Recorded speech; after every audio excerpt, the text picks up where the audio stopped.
Hi, I'm Warrick from Harder and Steenbeck, and today we're going to be sharing a video with you that I can guarantee, whatever your level, is going to help you to improve your airbrush technique. Even if you've got a lot of experience with the airbrush, these techniques I find just help to center you before a session if you're very experienced and prepare you to make your best work when you start working on the things that really matter. And if you're earlier in your creative journey, these techniques will help you to learn how to get the most from your airbrush and get to the point where it starts to feel like you've got muscle memory over it, like it's an extension of your arm, like you can control it to produce exactly what you can see creatively. So let's start out with the very, very basics of how to get the best control from your airbrush. In other words, how to hold it. Now, I'm not here to tell you that you should or shouldn't hold it in a certain way. This is just my experience over working with the airbrush for about 30 years of my life. What I have found is that generally speaking, the closer we can get to the instinctive way to hold something, the better. And the thing that we all started out learning fine control with as children were pens, pencils, brushes. The more we can hold the airbrush like a pen, like a pencil, like a brush, the quicker it will start to feel instinctive to us. So to me, what that means is that you want to pick the airbrush up, keep your hand fairly relaxed, don't bunch your hand up like this, keep it fairly open, let this finger be like a pointer. This really helps with aiming. The straighter you can keep your trigger finger, the more it's like pointing at what you want to paint. So with that out the way, let's get into some other aspects of how to control your airbrush as optimally as possible. Now, just to deal with the basics, the most basic of the basics, you have to understand with the airbrush trigger, there's two actions on a double action airbrush trigger. One, down, is what opens and closes your airflow. The back and forward is what proportionally opens and closes your paint flow. Now, if you're starting up with us and you've got the Ultra, the cool thing about the Ultra is that it's engineered to teach you the double action process. So you don't really need to learn it. A lot of people, when they're starting out, they struggle with this muscle memory of needing to push down first, then pull back, then push forward, then release. It's very important that you do that sequence. The Ultra is engineered so that if you haven't pushed the trigger down, you can't pull it back. It will only go back after you've pressed it down. Then it'll come back. And now I'm going to share an absolute golden secret with you about getting started with the airbrush. Let's say there's two things you've got to learn. You've got to learn about the airbrush and you've got to learn about the paint. Now, if you can separate those two things and learn one at a time, it makes the whole starting up process so much more pleasurable. What I'd really advise you to do, no matter what stage you're at, if you've bought a new airbrush, whether you're a beginner buying the Ultra, progressing painter buying the Evolution, or an advanced painter buying the Infinity, start out with a piece of artist paper or just some paper, come to that, and some food coloring. Now, the thing about food coloring that's so delightful is that it's a water-soluble color. In other words, it doesn't dry on the tip of the needle. You can paint and paint and paint to your heart's content, and you're never going to need to worry about managing any tip dry or any clogging issues. The cool thing about that is it means you can sit down for an hour or two and just paint seamlessly and discover the feel of this new airbrush that you have. So we're going to start out with the Ultra and some blue food coloring. In this video, we're going to work through the three models. We're going to start out with the Ultra, move on to the Evolution, and finish up with the Infinity. So depending on which one you've got, feel free to skip to the chapter that's most relevant to you. What we're working with at the moment is the Ultra. We've got our food coloring in there, so we're ready for an hour of blissful airbrushing with no tip dry issues to manage. Before we start to paint, I want to share something with you that some of my colleagues like to do, and it's how you manage the hose. If you wrap it around your forearm like this, it can help just to take the pull off the airbrush, and it helps with your control a little bit. We've got the Ultra set up on setting base. When you use setting base, you want to be approximately 1 hand's width away from the surface that you're painting. And we're just going to do some gentle kind of S-like movements just to get some fluidity in the way that we're using the airbrush. We're just going to push the trigger down, pull it all the way back, and let's see what happens.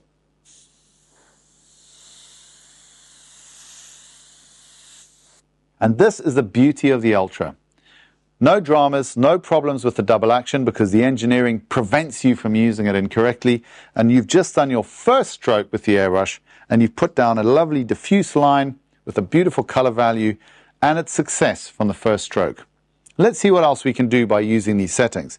What I'd like you to do now is click it over to setting number 1.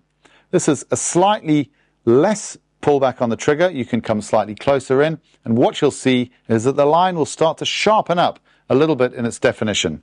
Same shapes, let's see what we get.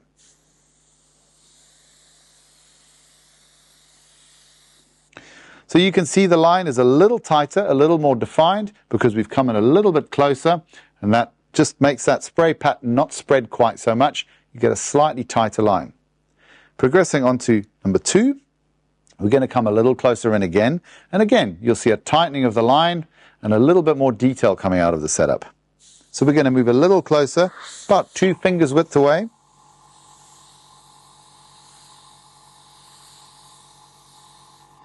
And as you can see, the line size has just gotten a little tighter, a little bit more detail oriented. If we go into setting number 3 and we come in really close, then we start to see these lines that we all know the airbrush is capable of. So again, just pushing down and pulling it all the way back to the stop.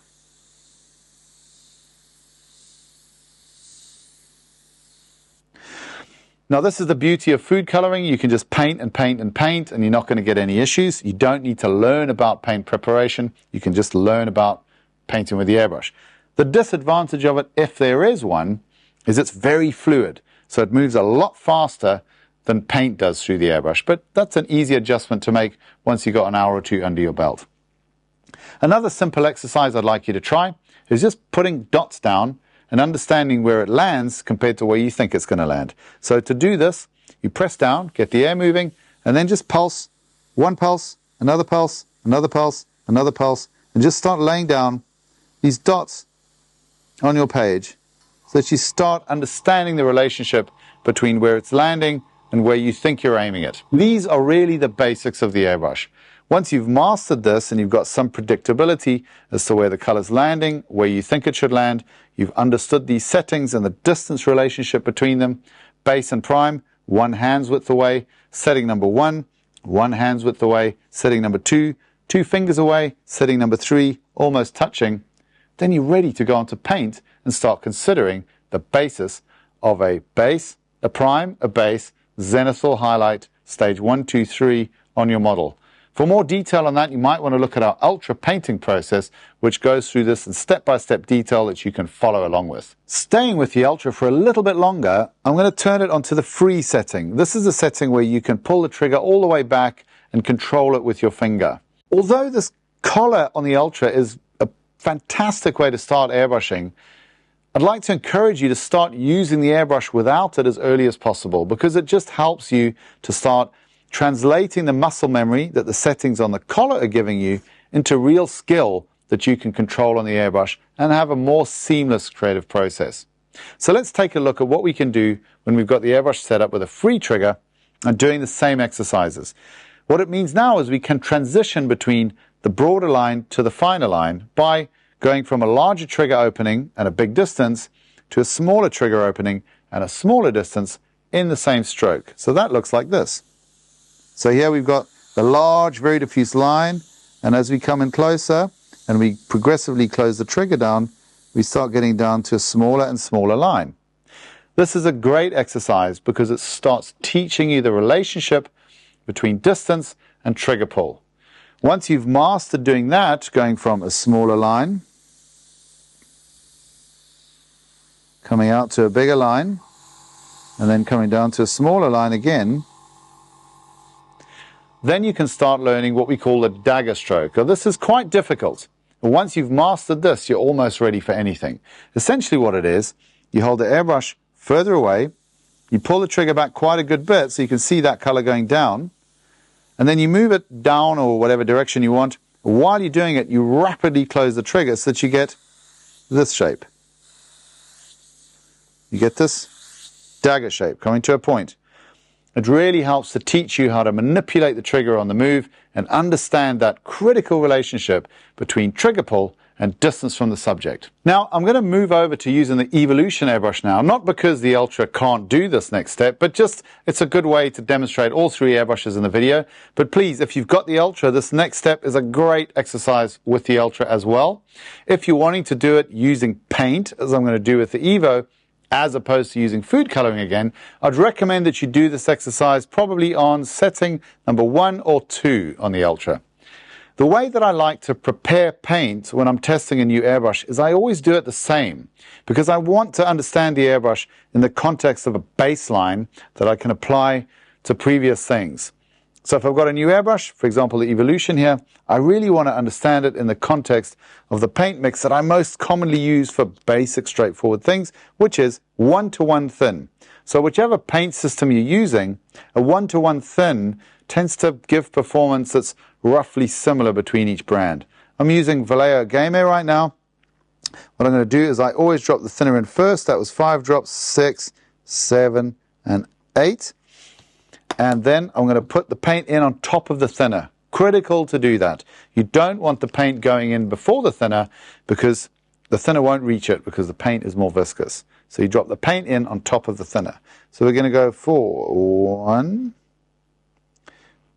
2, 3, 4, 5, 6, 7, 8 drops of paint on top of 8 drops of thinner. The way that I'm going to mix that together is I'm going to use the tried and true lazy man method of pinching the front of the airbrush, pressing down on the trigger and giving it a very slight pull back, which blows air up into that thinner and mixes it up with the paint. Super fast, completely effective in terms of mixing, works really, really well. What we always do is a little test spray just to see what we've got, to make sure that everything's working the way that we anticipate. And what we're going to do now is we're going to put some dots down on the paper, and this is kind of an aiming exercise. It's really effective. There's 2 stages to this, and it's really fun to do. So the first thing we're going to do, don't be too ambitious with your dot size. You don't want to make it too difficult for yourself in the start. So just put down some dots of color, random positions on the page, not too small. And the first exercise that we're going to do is we're just trying to make sure that we can guide the airbrush through these dots and join them up.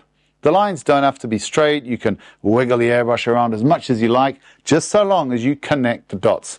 So let's start out. We just want to make sure that we go through the center of the dot each time. And there we go. That's the first exercise. Super simple. Again, it's just helping you match the distance to how much you're pulling the trigger back. Also, making sure that you're looking ahead and anticipating slightly to make sure you go through those dots. The second incarnation of this exercise, a little bit more difficult, is you want to keep the airbrush moving all the time. No stopping. Keep it moving all the time. And stop the paint as you pass over a dot, and start it again as you pass over another. So the key thing to this is you're not allowed to stop moving the airbrush. So let's have a go at that.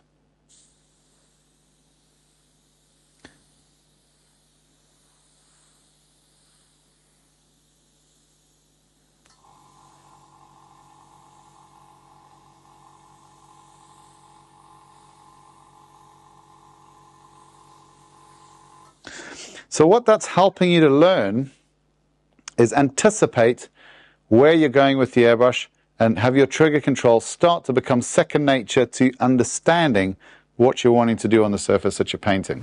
Now let's start exploring how fine these airbrushes can go. I've got the Evolution set up on the 0.28 setup, so this can go down really fine, even with a relatively thick paint mix like the one I've got in there right now. How do you go fine? The easiest way to do it is to use the H&S forked head. You just rest it on the paper. That controls your distance. Move the airbrush around in a figure of 8, just really weaving it around, and just gradually think the trigger back. Just think it back. You don't have to actually move your finger, just think it back, and that line will just arrive. So here we go. Here's our figure 8. Air down all the time, and just think about moving that trigger back. And as you think about it, that line will begin to appear.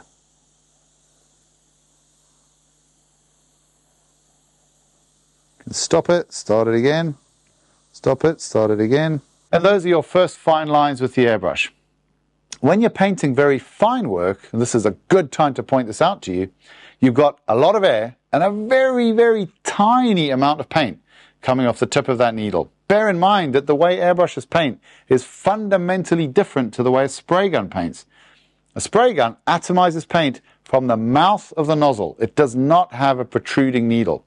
The airbrush atomizes paint from a film that's flowing out over the tip of the needle. very prone to drying. So the finer the work you're doing, the more often you need to have a look at your needle tip and make sure there's no color drying on it.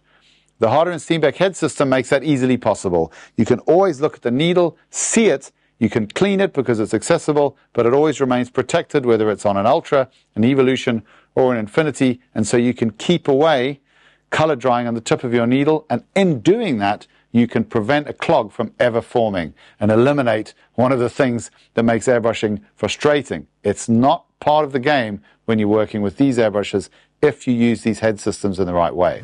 So how do you clean the needle tip up if you see a little bit of color on it? Well, the easiest way, get yourself a large size 8 to 10 paintbrush or a size 4 to 6 dry brush. Dip it in some cleaner and literally just smoosh it around there. You don't have to be careful. Using bristles this long means that you don't have to be careful. You can just get in there and give it a good old clean. Give it a press on the trigger to get some air out over it, and you've now got a perfectly clean needle tip that's ready to give you absolutely beautiful line work, super fine dot control, the same every time, and reliable performance that you can just work with and have a beautiful flow to your creative process. I'd like to revisit the dagger stroke now that we've got real paint in the airbrush, because now we can try to get some very fine, distinct points on those daggers. So again, it's being a fair distance away from the paper, pulling the trigger back so you can see the colors start to develop, and then kind of zoom in towards it. And as you're doing that, shutting the trigger. Do these two movements in sympathy, and you'll get this faded line coming into a beautiful fine point at the end.